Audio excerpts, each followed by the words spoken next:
Friends, we will make a beginning with the valuation of the assets. In the topic of wealth tax, the second part of the discussion is on valuation of assets, and then we will move to liability in special cases, and then we will also do with the assessment procedures. Now to start with, there is a section called as section 7. What is the relevance of this particular section 7? This is with respect to the valuation of immovable property. Of course, friends, in case of the valuation of the immovable property, we have got rule 3 to 8. You have to go for the valuation based on those rules. But what your section 7 says, in case of one house property,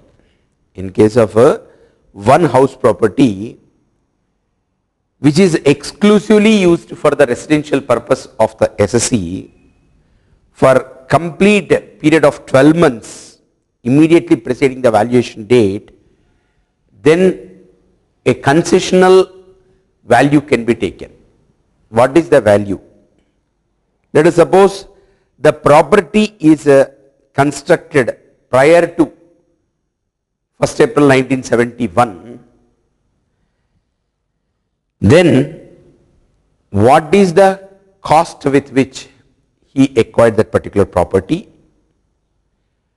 And then in case if it is constructed after the specified date, in which year they constructed as on the valuation date, what is the value of it, or according to the present valuation date, what is the value of these.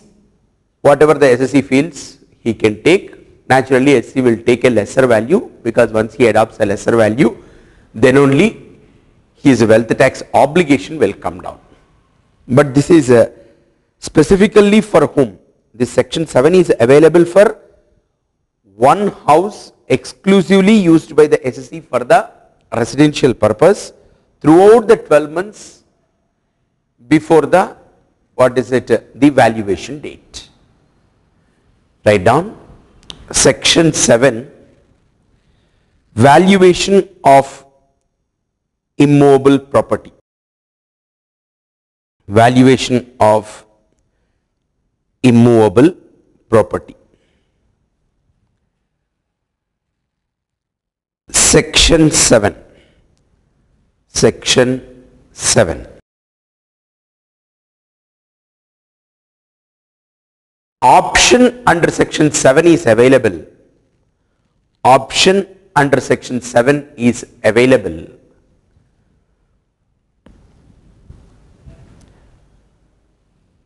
if, what are the conditions? A, the house is exclusively used by the SSE. The house is exclusively used by the SSE. Then house is used for residential purpose. House is used for residential purpose.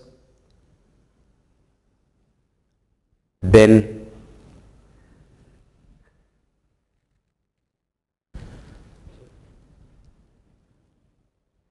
third is, it must be used for all the 12 months.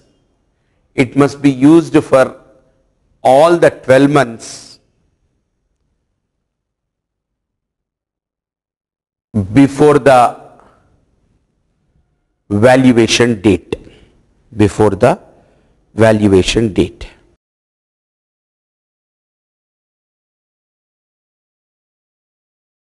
Then friends, valuation is to be done as under. Valuation is to be done as under. That is,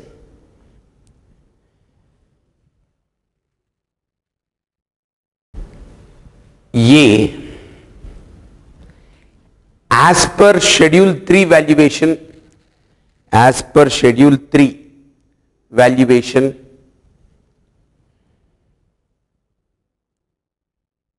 as on 31/3/2012, that is the valuation date, or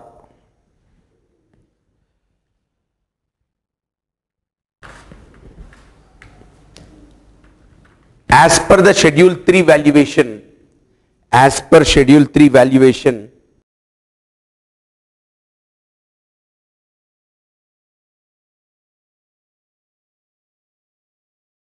as on the valuation date of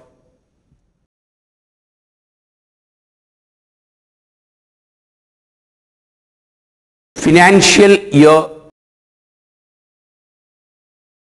in which the property is acquired, financial year in which the property is acquired,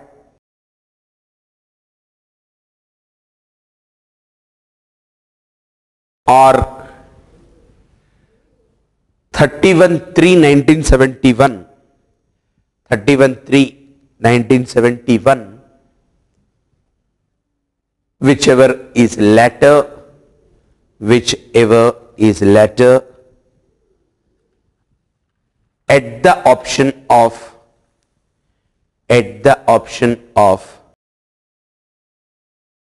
the SSE, at the option of the SSE.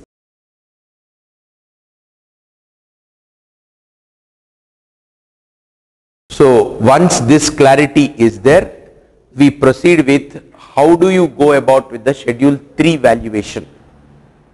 There is a prescription that is stated, and you have to do with rule 3 to 7 is a point. How do you go in rule 3 to 7? Just for a general understanding, you have to find out the actual rent.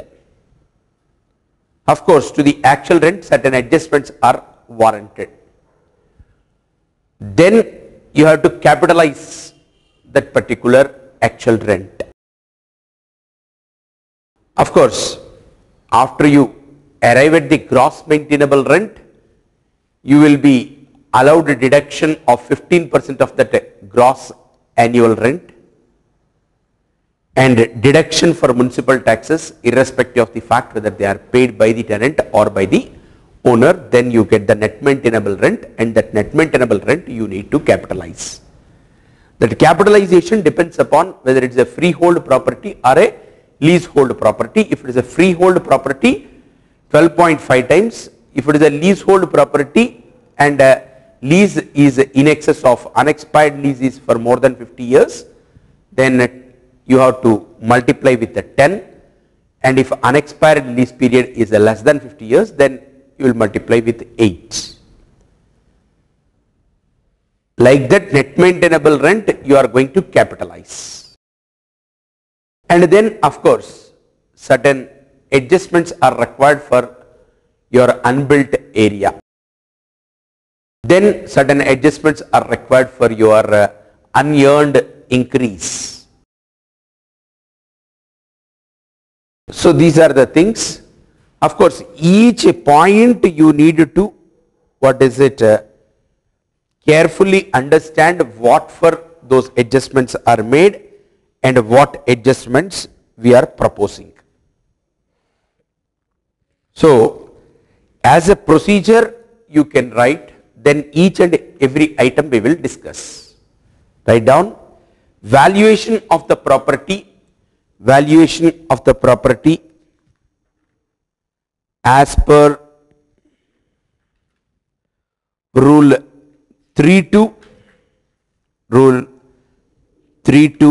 7. Rule 3 to 7. First, gross maintainable rent.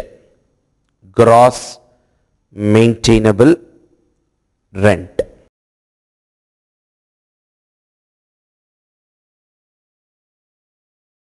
less deduction for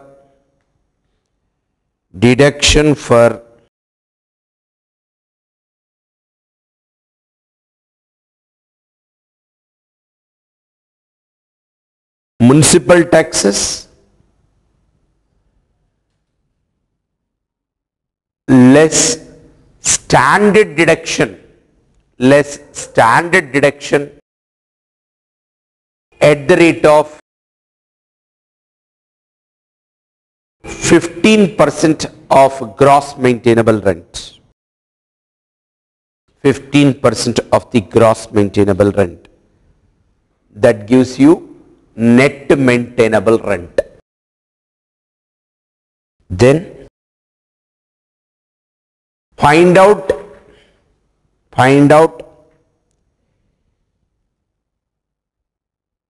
capitalized value of net maintainable rent. Find out capitalized value of net maintainable rent. Then make adjustment for unbuilt area. Adjustment for unbuilt area. There you write against this rule 6. Adjustment for unbuilt area is being dealt by the rule 6. Then make adjustment for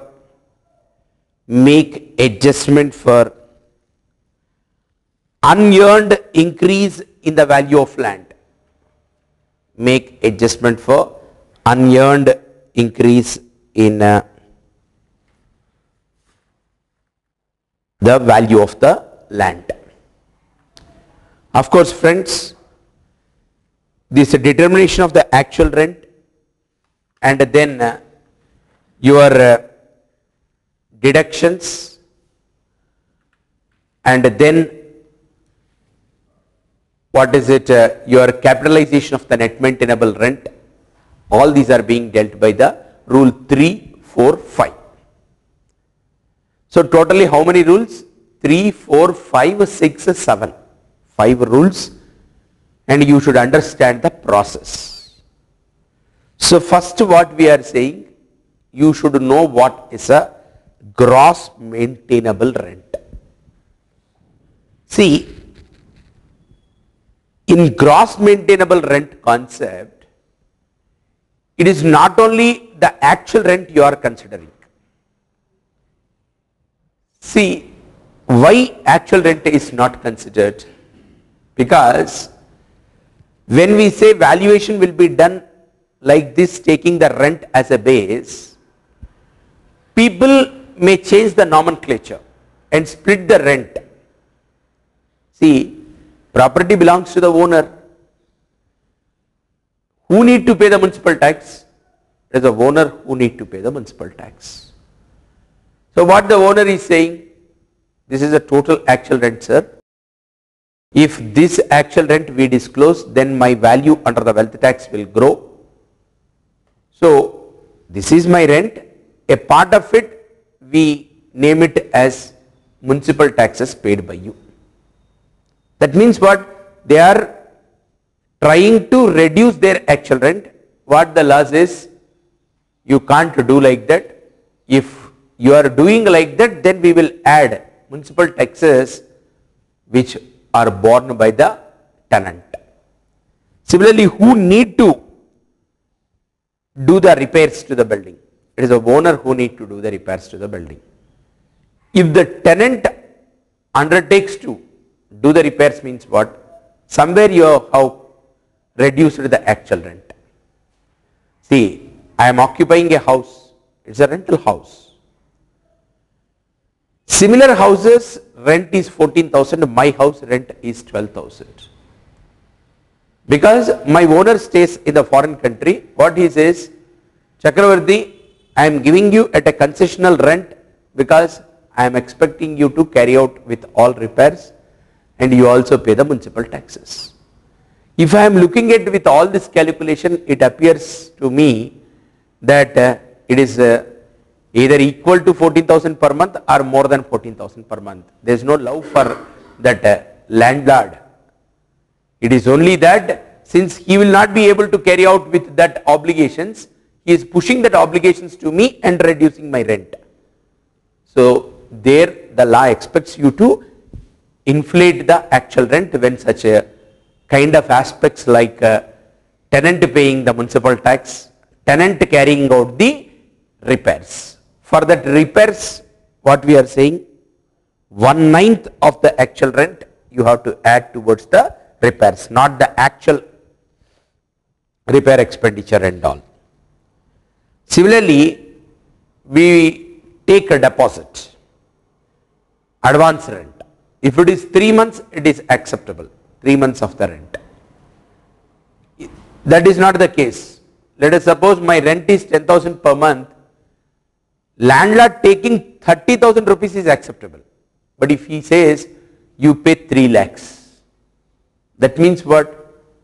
He wants some interest free loan or he wants some concessional interest loan.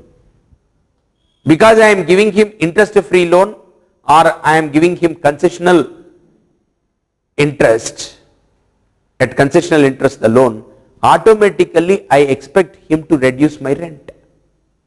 Isn't it or not? We give some facility to the owner in anticipation that our rent will come down. So recognizing this particular fact, what the law says, you have to make adjustment.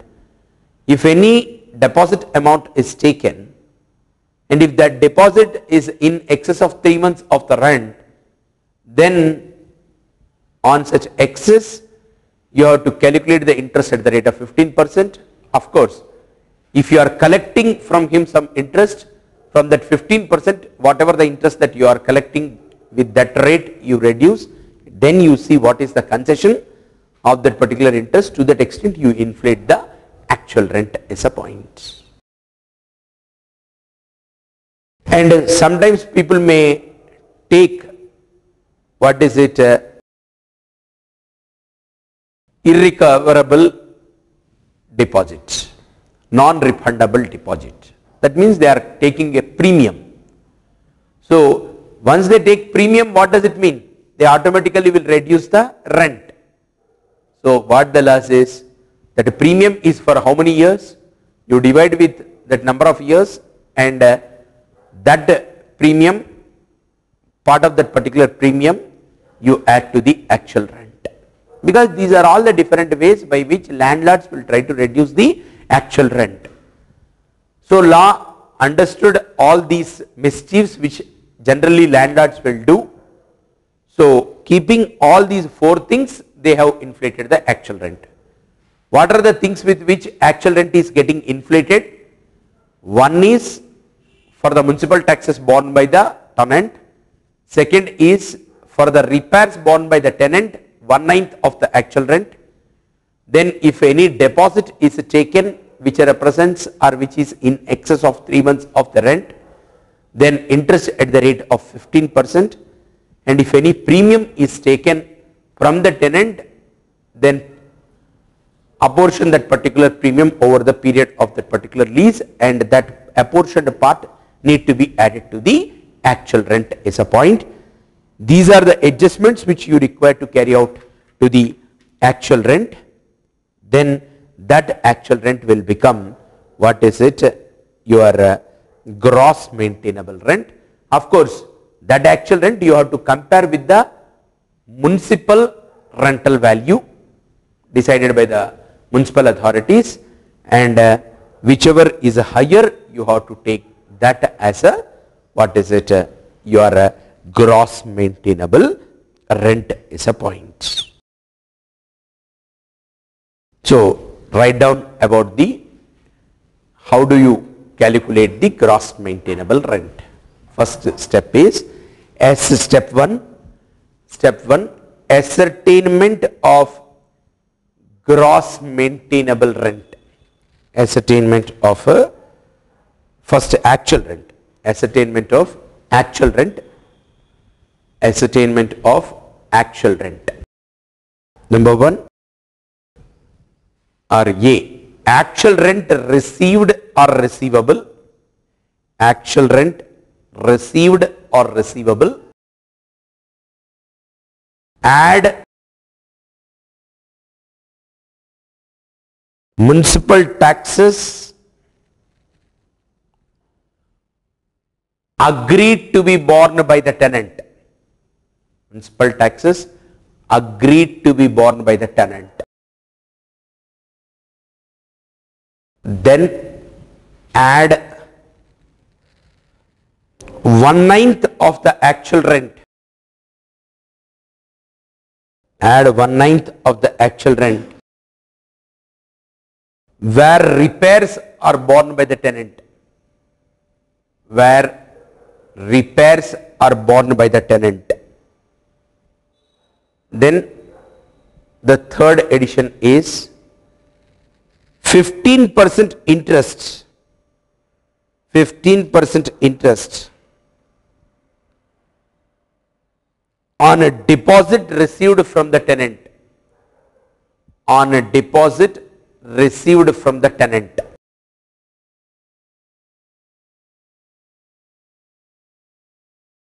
Reduced by interest actually paid. Interest actually paid.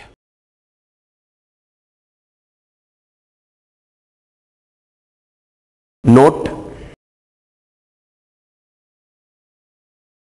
no interest shall be added. No interest shall be added if the deposit is advance rent,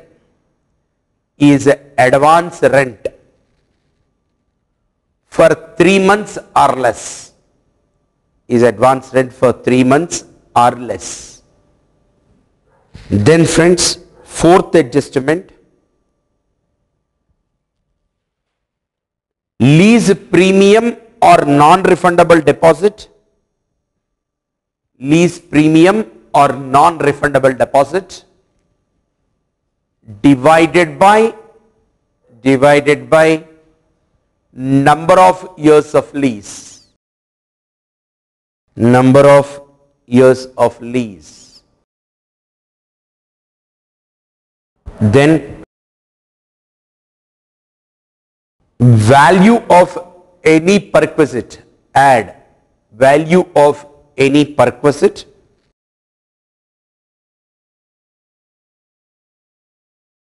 received by the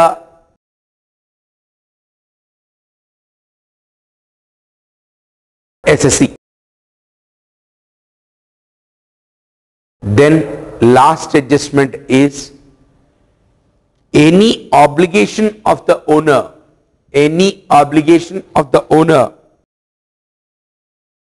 met by the tenant. Let us suppose if I am staying in a house where the landlord says, चक्रवर्ती साहब आप 5,000 rupees rent pay करो, मगर 10,000 rupees per month you send it to my son's education who is doing his BE in Chennai. इसका मतलब क्या हुआ? Is rent 5,000 or rent 15,000? 15,000, because for his son's education why I should pay? Instead of putting it in the form of the rent, people are trying to bifurcate it in such a way, but the law wanted to take away all such sorts of mischiefs and find out the true actual rent what it is. Then step 2, gross maintainable rent. That is, it is higher of the following two. It is higher of the following two. Higher of the following two. That is annual rent as calculated above. Annual rent as calculated above. Then annual value assessed by the local authority, annual value assessed by the local authority, whichever is higher, whichever is higher. Then friends, I move to the computation of the net maintainable rent. That is, make the heading determination of net maintainable rent. Determination of net maintainable rent. So friends, two adjustments are required at this stage. What is it? Gross maintainable rent, gross maintainable rent less standard deduction, less standard deduction, that is at the rate of 15%, that is at the rate of 15% of a gross maintainable rent. Then second deduction is less municipal taxes, less municipal taxes. Here not on payment basis, on accrual basis. Brackets you write on accrual basis, whether borne by the tenant, whether borne by the tenant or the SSC. This is slightly different from what you have there under the head income from house property. There municipal taxes is allowed to be reduced only when they are borne by the SSC, not by the tenant. But here why we are saying even if the tenant pays, we will reduce, because whatever the tenant paid already we have added the same while calculating the actual rental value. So that resultant figure is a net maintainable rent. Resultant figure is a net maintainable rent. Then next, ascertainment of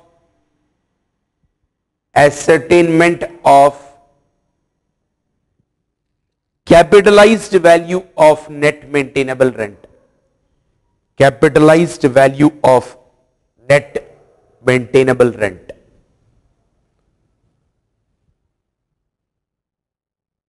That is net maintainable rent into 12.5 oblique 10 oblique 8.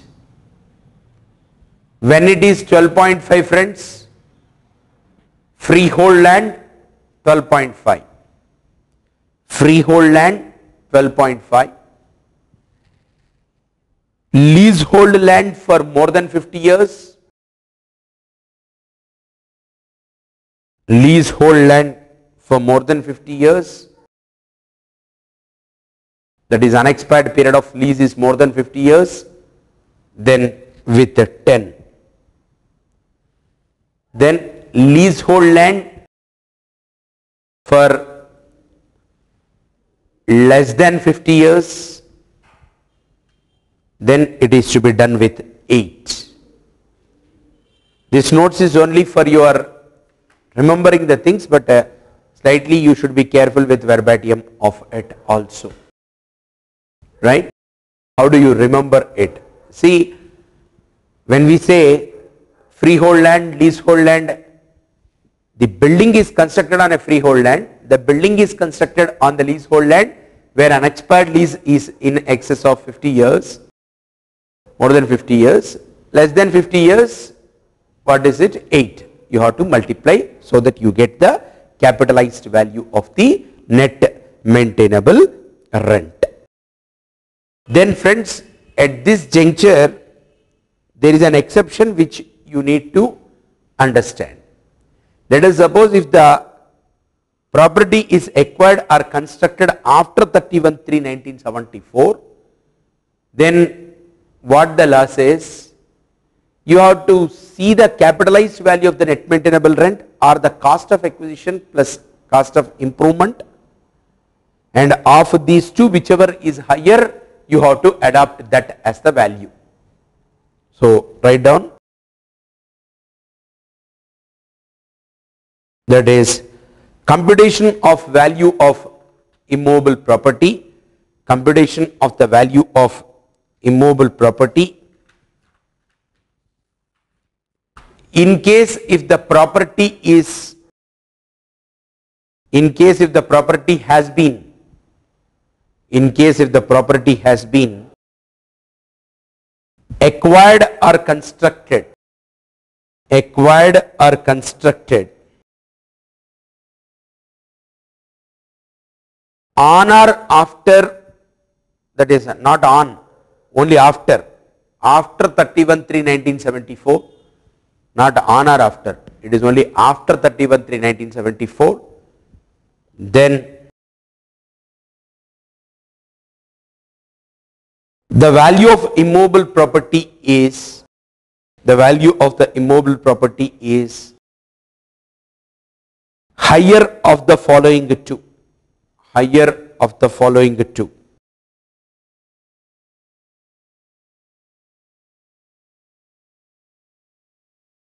That is capitalized value of net maintainable rent, capitalized value of the net maintainable rent,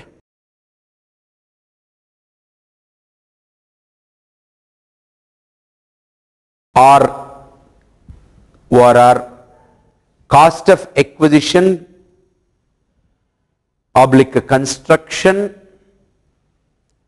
plus cost of improvement, plus cost of improvement. But you need to remember one more important thing, friends. Exception is there even for this rule. That is, in case if the construction completed after 31/3/1974, for one house you can take the capitalized value of the net maintainable rent, provided for the 12 months preceding the valuation date it is being held by the assessee for his own residential purpose, for his own residential purpose. In case if he is holding that particular property, and and the second condition is if it is located in the metros where the actual cost of acquisition is less than 50 lakhs, and if it is other than, what is it, your metros where the actual cost of construction is less than 25 lakhs, then you can very well take the value as capitalized value of the net maintainable rent. This one note you have to take. Then try to understand in what way section 7 differs from this particular exception. Section 7 also we have done. First thing that you have written is section 7 only. There what we said, schedule 3 valuation as on the valuation date, or schedule 3 valuation as on the date of construction, or as on 31/3/1971, whichever is a latter is what we said. Now here what we are saying, in case of the properties which are constructed after 31/3/1974, this rule is applicable only in respect of this exception is applicable only for houses constructed after 31/3/1974, and that too also for one house only, that too also if it is a residential house and used by the assessee 12 months before the valuation date. There you need not go by the actual cost, you can very well do with the capitalized value of the net maintainable rent, provided the cost of acquisition or improvement is less than 50 lakhs once the property is located in the, what is it, your metros, and less than 25 lakhs if it is there in the other cities. See, in case of section 7 we are not looking at the cost, we are only looking at the schedule 3 valuation as on the valuation date, or as on the date of acquisition, or as on 31/3/1971, whichever is a latter. Whichever is a latter. But here a special concession is given in respect of the properties which are acquired after 31/3/1974. What we are saying, you can go only by the capitalized value of net maintainable rent as on the valuation date, provided your cost is less than 50 lakhs or less than 25 lakhs.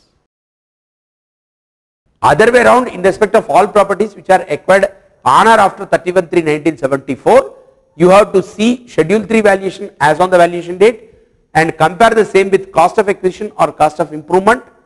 Whichever is higher, that you have to take it as the value of the immovable property. So there should not be any confusion. So write down exception to the above rule or exception to the above valuation.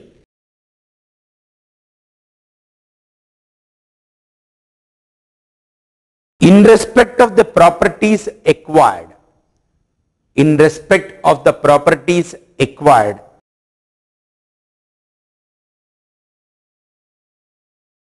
after 31/3/1974,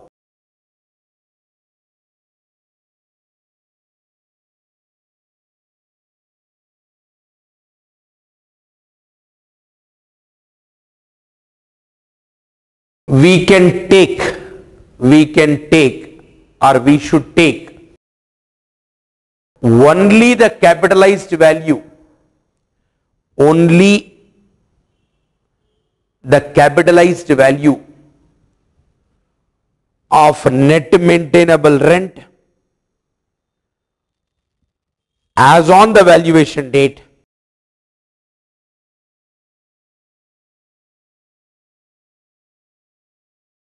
provided the following conditions are met. Provided the following conditions are met. What are those conditions, friends? First, it is applicable only for one house. It is applicable only for one house which is exclusively used by the SSE, which is exclusively used by the SSE for his own residence, for his own residence,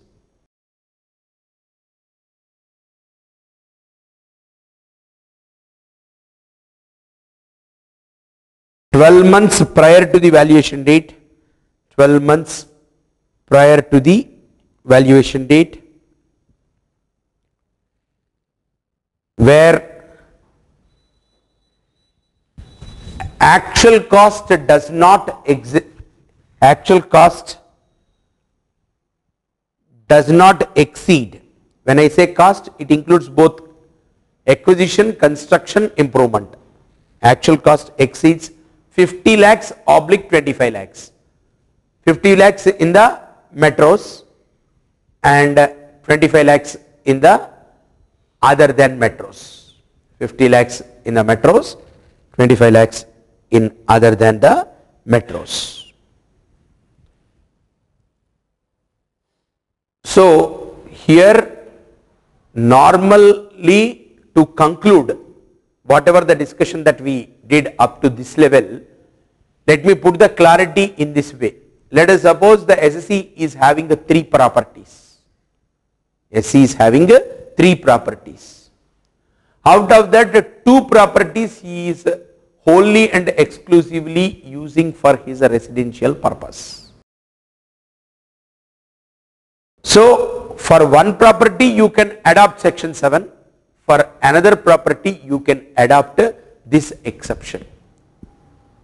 There also the condition is what? The house must be wholly and exclusively used for residential purpose 12 months prior to the valuation date, then schedule 3 valuation as on the date of acquisition or 31/3/1971, whichever is later, or schedule 3 valuation as on the valuation date.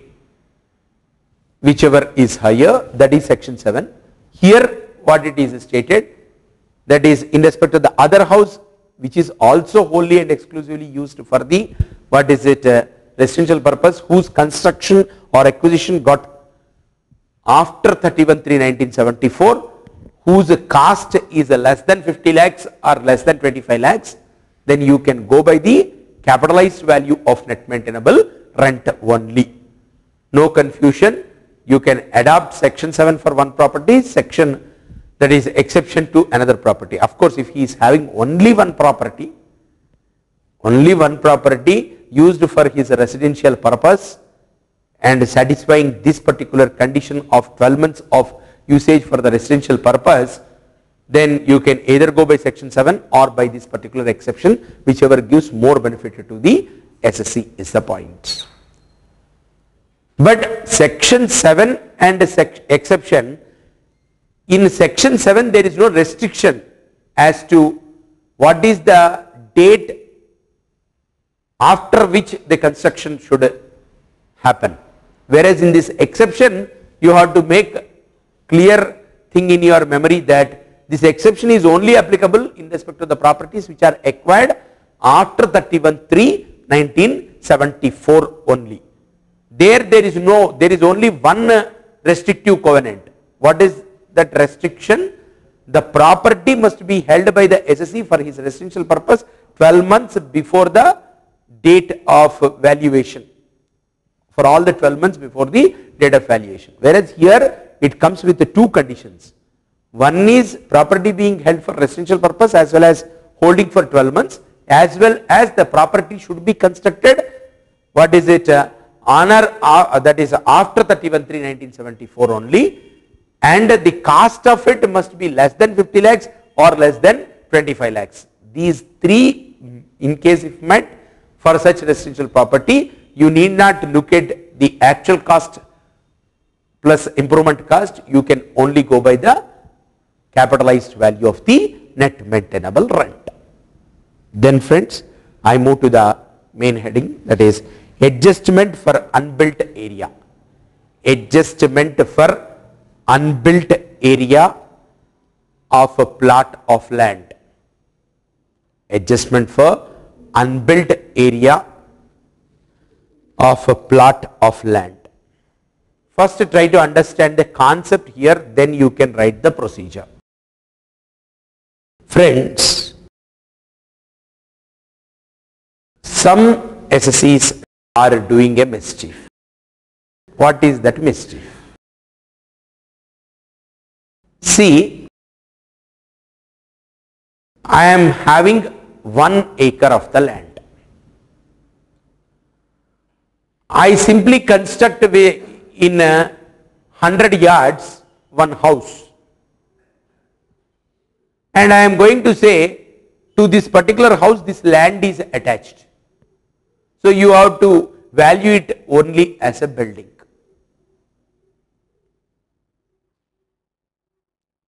Is it not that SSE is fooling the government? 1 acre land के ऊपर क्या है, तुम 100 square yards में एक house construct करके पूरा एकड़ लैंड को treat it as being appurtenant to the building and don't independently value the land. आप कैसे बोल सकते? ऐसा नहीं बोलना. See, in all the cities there is a prescription that once you construct independent house, this much is allowed to be treated to have unbuilt area. What is the permissible unbuilt area? We call it as a specified area. First thing, clarity should be there as to what is a specified area. What do you mean by specified area? It is a permitted unbuilt area. Write down. Specified area. Specified area. A. In metros, 60% of aggregate area. B. In specified cities, B. in specified cities 65% of the aggregate area, and then for other cities 70% of aggregate area. Some student was asking, sir, how do we remember the list of what is it, some specified cities? Wherever the institute examination center is there, most of the examination centers are the other specified cities. See, what we are saying, in a metro, lesser unbuilt area should be there. As you move to the taluka headquarters, probably 70% of the total aggregate area you can enjoy as a, what is it, your unbuilt area is what you have to understand. So first you should understand, specified area is a permitted unbuilt area in the total aggregate of unbuilt and built area. Then after understanding what is a specified area, right, percentage of the default is equal to unbuilt area minus specified area divided by aggregate area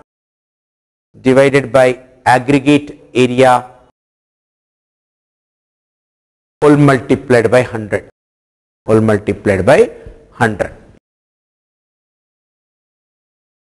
Then depending upon this particular percentage, what addition you have to make to the value of immobile property, we will be deciding.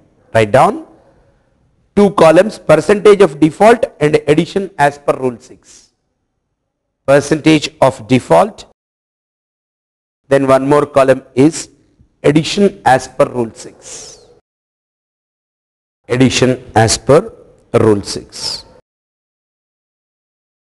Up to 5% nil, no addition is required. Above 5%, up to 10%, 20% of the value. Then above 10%, but up to 15%, it is 30% of the value.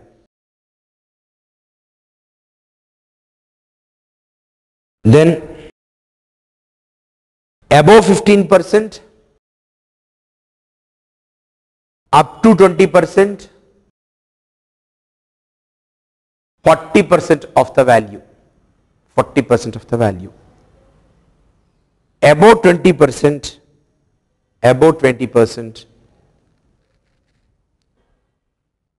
rule 3 to 7 value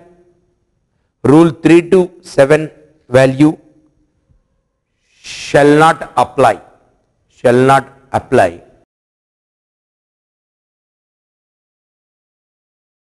Property should be valued at fair market value. Friends, how do we remember? Understanding there is nothing in this. Remembering how upper limit ko twice, 5 to 10%, upper limit is 10%, 10 into 2, 20%. Then 10 to 15%, upper limit is 15%, 15 into 2 is 30% addition. 15 to 20%, upper limit is 20%, 20 into 2, 40% of the value addition. Above 20% means you should not go by this schedule 3 valuation as per rule 3 to 7. You have to go by the rule 8 of the schedule 3, which says what is it? It is the fair market value. Then friends, finally the last adjustment is for unearned increase in the value of land. Write down adjustment for adjustment for unearned increase, adjustment for unearned increase in the value of the land, unearned increase in the value of the land. What is this concept of unearned increase in the value of the land? See, government is giving on a lease a particular land to you. You constructed a building, right? Government at that particular point of time told that at the end of the lease, if you want to become the owner of that particular property, this much you have to pay based on the value which it estimates at that point of time. Subsequently, by the time that particular actual date is going to come, if the values are going to get enhanced, market values of that particular property is going to get enhanced, then the government will say this is the unearned increase and we expect you to pay this percentage of the unearned increase to us, then only we will transfer that particular property to you. So that is the concept of the unearned increase, for which you have to, what is it, inflate the value of immobile property. So write down amount of unearned increase, amount of unearned increase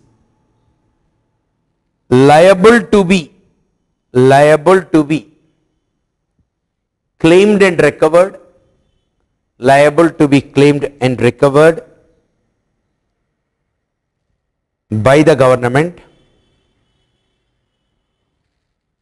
or 50% of the value, or 50% of the value, whichever is least, whichever is least.